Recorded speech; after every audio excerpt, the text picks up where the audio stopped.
This time we will study the resistivity, that is the specific resistance. What do we understand by this resistivity? So resistivity क्या है ये सबसे पहले हम लोग को जानना है. That means it is the electrical resistance, resistivity. That is the electrical resistance of a conductor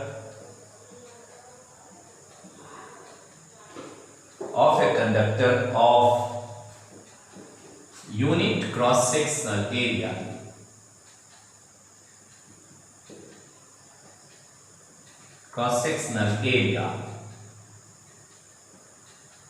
and unit length. That is, क्या देख रहे हैं? Resistivity, that is the electrical resistance है.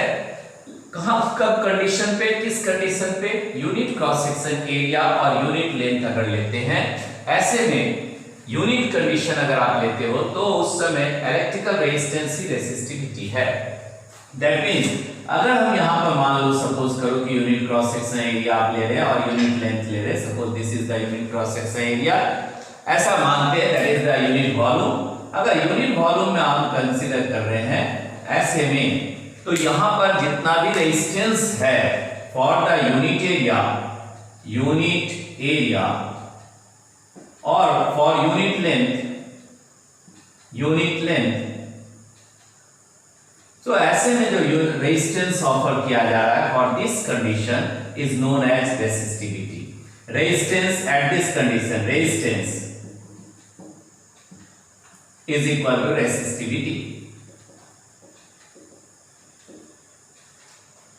तो ये बात हम लोग समझे कि अगर यूनिट डायमेंशन, यूनिट वॉल्यूम ले रहे हैं, यूनिट एरिया ले रहे हैं और यूनिट लेंथ कंसीडर कर रहे हैं, that is the unit volume. On that case the resistance offered by the conductor is known as the resistivity. So this become the definition. अब कैसे जानेंगे रेसिस्टिविटी या इसका एक्सप्रेशन कैसे है? तो इसके लिए सबसे पहली बात, resistivity is the resistance for unit character, और इसी रेसिस्टिविटी को हम क्या कहते हैं? स्पेसिफिक रेजिस्टेंस कहते हैं. So resistance of any conductor that depends upon the two condition. One is the nature of the conductor and another is the geometry of that conductor, या कह सकते हैं that is the dimension also. So दो बात पे depend करता है. एक हो गया resistance depends upon the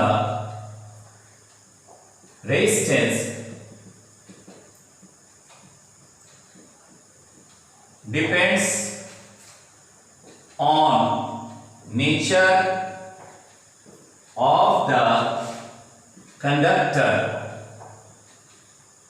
and its geometry,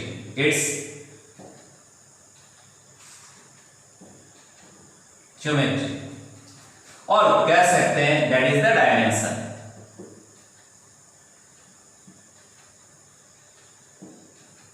अब यहां पर अगर हम यहां देखें इस कंडक्टर को, तो यहां पर हम सिर्फ सिंपल एक कंडक्टर ले रहे हैं, अलग अलग कंडक्टर नहीं ले रहे हैं कि यहां पर हम बात करें कि nature of the conductor.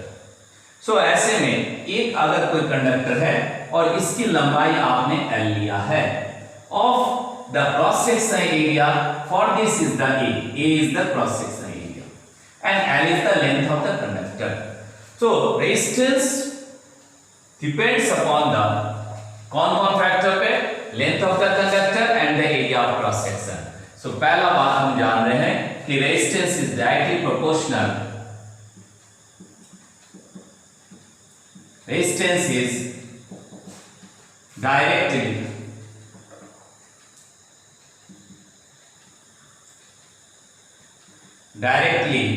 proportional to the length of the conductor.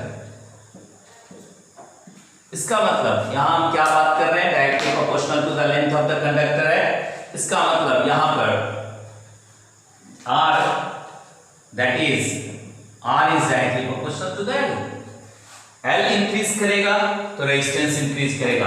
That means अगर मान लो हम कोई चार्ज जैसे पोटेंशियल आपने लगाया plus minus, that is the potential difference, so electric field produce किया। अब अगर मान लो सपोज करो कि this is the charge moving from one cross section to the another in a conductor of length L। अगर कोई चार्ज मूव कर रहा है तो during that motion it collide, make a collision with number of electrons और number of ions, and during that if the length will increase, अगर इन लंबाई बढ़ रहा है तो कोलिजन इंक्रीज कर रहा है। क्या कर रहा है? कोलिजन इंक्रीज कर रहा है। और कोलिजन के बढ़ने से that collision means the resistance is directly proportional to the collision. Collision बढ़ेगा, कोलिजन इंक्रीज करेगा तो रेजिस्टेंस इंक्रीज करेगा। इसका मतलब लेंथ के बढ़ने से रेजिस्टेंस भी बढ़ रहा है, लेंथ घटेगा तो रेजिस्टेंस भी घटेगा, and that is the first relation. This is the R is directly proportional to L।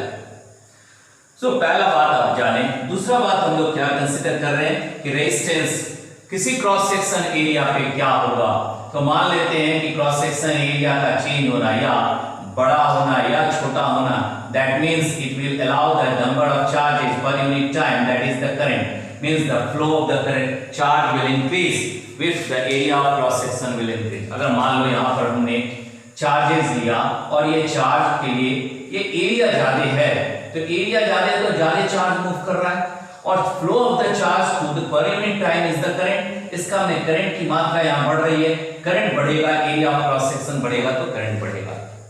Current बढ़ेगा that means the flow of the charge will increase, that means the resistance will decrease, क्योंकि resistance क्या है? To oppose the motion of the current, electric current. तो ऐसे motion of the current, that means the current is the flow of charge, तो flow of charge को oppose करता है, that is the resistance. तो area of cross section बढ़ा माने current बढ़ा, करंट बढ़ा मतलब रेजिस्टेंस घटा। तो यहां पर हमको दूसरा रिलेशन आ गया कि resistance is inversely proportional, resistance is inversely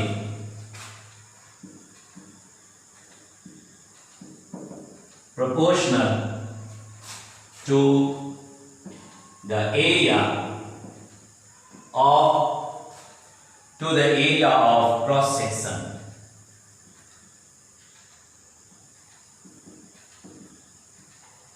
area of cross section, that is R is inversely to that of the A। और इसको इक्वेशन नंबर 2 कर दिए। नाउ अब देखो दोनों को कंबाइन करेंगे, सो R दैट इज यहां कंबाइनिंग बोथ रिलेशन 1 and 2,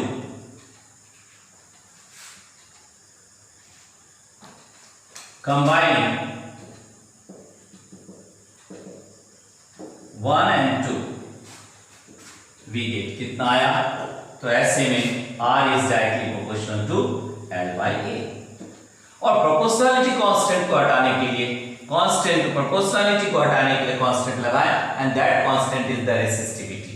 सो और इसी को हम लिख सकते हैं R is equal to rho L by A, and that become the equation number 3। ये इक्वेशन 3 हो गया। यहां पर इक्वेशन 3 को देख रहे हैं, ये रेजिस्टेंस को आपने निकाला और where rho is the resistivity, यहां क्या मिला? Where rho is the constant of proportionality known as resistivity, where rho that is the Greek symbol, that is the Greek word, it is the rho. Rho क्या है? Is the resistivity. और resistivity क्योंकि ये unit character का resistance है, तो पूरे conductor में हर एक जगह रेसिस्टिविटी कांस्टेंट है फॉर दैट कंडक्टर। अगर कंडक्टर बदलेंगे तो रेसिस्टिविटी बदलेगा। तो ये बात हम यहां जाने कि where rho is the resistivity और स्पेसिफिक रेजिस्टेंस, इसी को हम क्या कहते हैं? Specific resistance. तो यहां से हम रेसिस्टिविटी निकालिए, रेसिस्टिविटी इज इक्वल टू, अब यहां से आप लिख सकते हो RA by L, that is the relation number 4। अब RA by L रेसिस्टिविटी आप यहां पर हम लोग कैलकुलेट किए, निकाले। अब देखो यहां पर ये तो एक्सप्रेशन हमको मिला, और रेसिस्टिविटी का एक और रिलेशन आ जाएगा हमारे पास, वो कब, जब हम फर्स्ट प्रिंसिपल ऑफ करंट को देखेंगे। अभी यहाँ पर देख रहे हैं dimension of the resistivity and unit of the resistivity, unit and dimension of the resistivity. देखो सब कुछ हमारे पास है, यूनिट एंड डायमेंशन, और dimension and unit of resistivity. अब ये देखो यहां पर दोनों बात कर रहे हैं, डायमेंशन भी कर रहे हैं और यूनिट भी कर रहे हैं। तो डायमेंशन कितना हो गया, that is equal to R के जगह पे आप क्या रखेंगे, एम एल स्क्वायर, यहां पर t माइनस 3 a माइनस 2 और बाय एल, और एरिया की जगह पर भी आ गया एल, एरिया की जगह एल स्क्वायर। तो ये डायमेंशन निकालने के लिए हम लोग डायमेंशन वैल्यू रख दिए, फॉर्मूला रख दिए सारा। तो रो का वैल्यू कितना आ गया, that rho is equal to, here it is m l cube t minus 3 a minus 2. This is the dimension of the, that becomes the dimension of resistivity. और अब यूनिट के बारे में बात कर रहे हैं, तो यूनिट भी आप निकाल लिए, that unit is equal to, unit क्या हो गया, unit that is the value क्या था, rho is equal to R A by L. अब यहां से हम यूनिट रख दें, आर का ओम हो गया, और मीटर स्क्वायर बाय मीटर, तो मीटर और मीटर स्क्वायर कट गया। ऐसे में क्या मिला हमको, rho is equal to ohm, that is the unit, unit क्या मिला, unit of this rho resistivity, unit of resistivity that is equal to rho metre, ये हो गया ohm metre, sorry ohm metre. तो ये यूनिट और डायमेंशन भी मिल गया। अब यहां पर हम लोग क्या देख रहे हैं, इतना सारा बात जाने रेसिस्टिविटी। पहले रेसिस्टिविटी क्या है, it is the electrical resistance. Conditional, conditional is the what, for the unit cross section area and the for the unit length, that means for the unit volume the resistance suffered by the conductor that is equal to the resistivity. और resistivity that depends upon the nature of the conductor, where resistance depend upon the geometry as well as nature of the conductor. अभी देखने जा रहे हैं, यहां तक समझे बात को, that is all about the resistivity for the expression and the dimension and the unit. अभी factors on which the resistivity depends. Now look here, factors on which the resistivity depends. Factor on which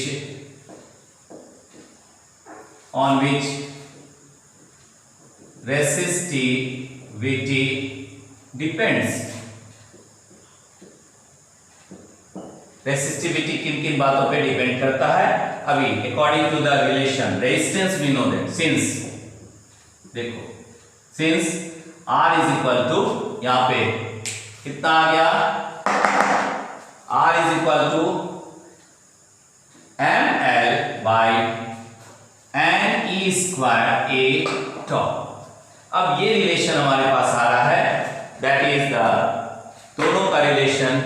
इसको are का value हमने रख दिया, मान लो यहाँ पे 5 number, और आर ही हम जानते हैं, और also R is equal to rho L by A, और ये रिलेशन को हमने ले लिया 6। अब इन दोनों को अगर हम इक्वेट कर दें,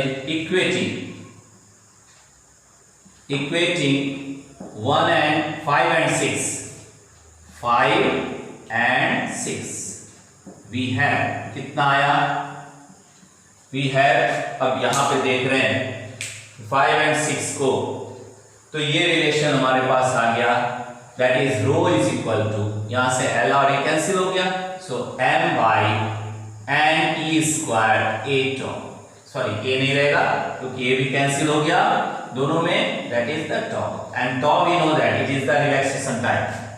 सो रिलेशन नंबर 7, अब देखो rho resistivity that only depends upon the two factors here, यहां दो बात पे डिपेंड कर रहा है, एक number density of the charge and दूसरा क्या हो गया, रिलैक्सेशन टाइम। इसी को कह सकते हैं मींस, अब देखो फैक्टर्स कौन कौन है जिस पे डिपेंड कर रहा है। फैक्टर्स हम लोग लिए, पहला फैक्टर हो गया resistivity depends upon the and that is the number of charge per unit volume of a conductor. So पहला बात कर रहे हैं A, that resistivity rho is inversely to that of the 1/n। n को आप ऐसे समझ सकते हैं कि n is the number of charge per unit volume of a conductor, या इसी को हम कह सकते हैं नंबर डेंसिटी, या और आप इसको ऐसे भी लिख सकते हैं n is the number of charge per unit volume of a conductor. So n पहले बात तो आप जाने कि number of charge per unit volume या नंबर डेंसिटी पे रेसिप्रोकल हो गया, अगर ये बढ़ रहा है तो रेसिस्टिविटी घट रहा है।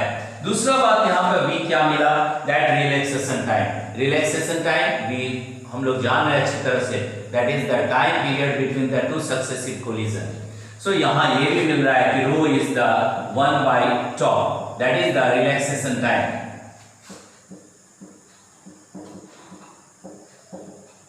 It is the time between the two successive collision। ठीक है, सो ऐसे में tau इसको कह रहे हैं 1/t 1/tau, that is the, अब tau इंक्रीज कर रहा है, मतलब दो कोलिजन के बीच में, सक्सेसिव कोलिजन के बीच में अगर टाइम पीरियड बढ़ा है तो रेसिस्टिविटी घटेगा। ठीक है, resistivity is such physical quantity which almost represent the resistance for the unit character।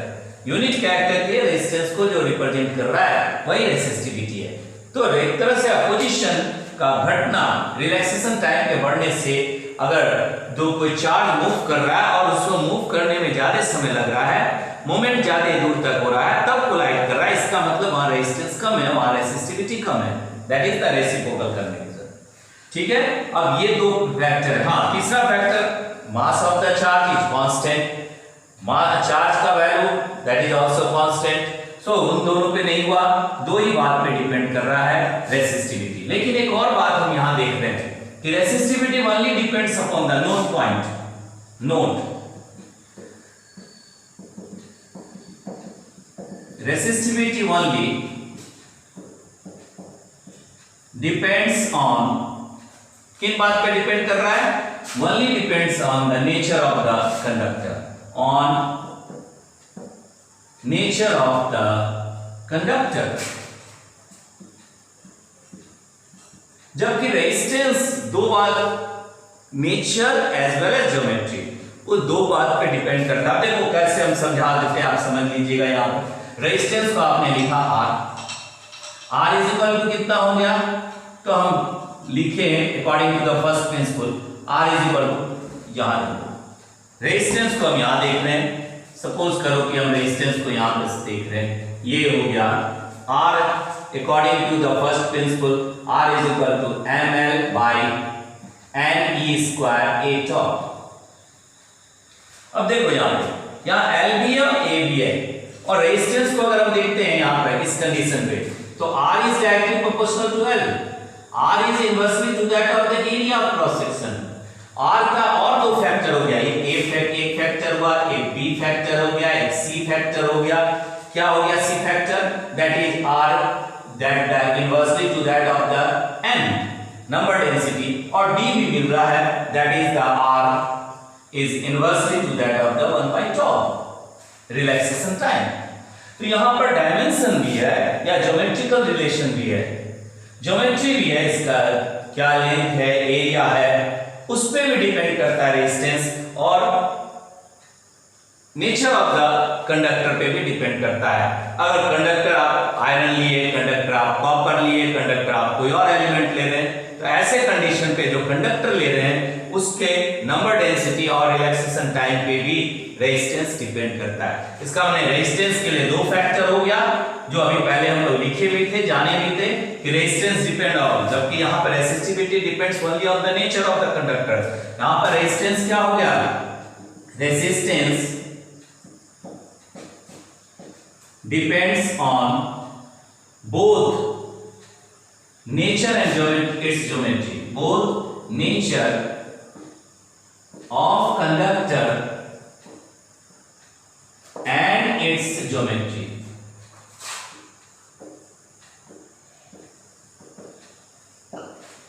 That is the dimension.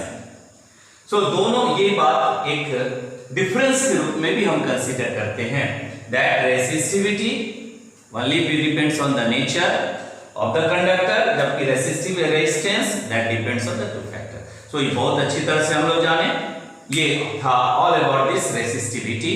लेकिन एक और बात हम लोग आगे चल करके देखेंगे अभी, that is the complete nature of the resistivity.